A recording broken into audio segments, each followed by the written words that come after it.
Hello my dear friends, అందరూ ఎలా ఉన్నారు? బాగున్నారా? నేను మీ Hasi my home foods and మరియు మీ కిచెన్ లవర్ని. ఈరోజు ఇడ్లీ పొడి చేస్తున్నాం అన్నమాట. దానికి మనం శనగపప్పు, మినప్పప్పు, ధనియాలు, ఆవాలు, జీలకర్ర, మెంతులు, నువ్వులు అండ్ ఎండిమిర్చి, కరివేపాకు ఈ ఐటెంలే తీసుకున్నాం, ఈ వస్తువులే తీసుకున్నాం అన్నమాట. ఇవంతా నేను ఇప్పుడు చెప్తాను మెజర్మెంట్. 1 కప్ శనగపప్పు అనమాట. ఆ కప్ ఫుల్గా బాగా రెడ్డిష్ గోల్డెన్ కలర్ వచ్చే వరకు బాగా కలుపుకోవాలన్నమాట. దాని తర్వాత 1 కప్ మినపప్పు కూడా అలాగే చేసుకోవాలి. చూసారు కదా.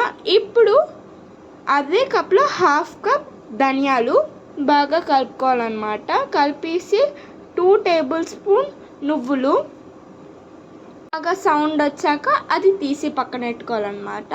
దాని తర్వాత 1.5 టేబుల్ స్పూన్ జీలకర్ర అన్నమాట. చూసారు కదా, కలుపుకున్నాం. దాని తర్వాత 1 టేబుల్ స్పూన్ ఇది ఆవాలు అన్నమాట. దాని తర్వాత 1/2 టేబుల్ స్పూన్ మెంతులు అన్నమాట. బాగా కలుపుకోవాలన్నమాట. లాస్ట్లో ఇప్పుడు కొంచెం నువ్వుల నూనె యాడ్ చేసి రెడ్ చిల్లీ వేసుకోవాలన్నమాట. రెడ్ చిల్లీ వేసుకొని బాగా కలుపుకోవాలన్నమాట. కలుపుతూ ఇంకా ఉన్నాయి, ఆ రెడ్ చిల్లీ కూడా వేసేస్తున్నాను. కొంచెం కరివేపాకు హెయిర్ గ్రోత్ ఇస్తుంది కాబట్టి అది కూడా యాడ్ చేసుకున్నాను అన్నమాట.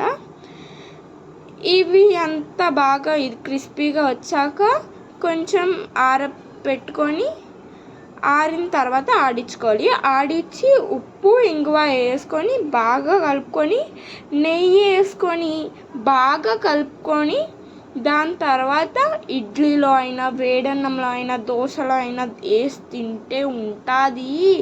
నేను కొంచెం కారం యాడ్ చేసుకున్నాను అనమాట, నాకు కారం ఎక్కువ కావాలని. చూసారు కదా, నెయ్యి వేసుకున్నాను. నెయ్యి వేసుకొని బాగా ఆ నెయ్యి ఇది లేకుండా బాగా కలుపుకోవాలి.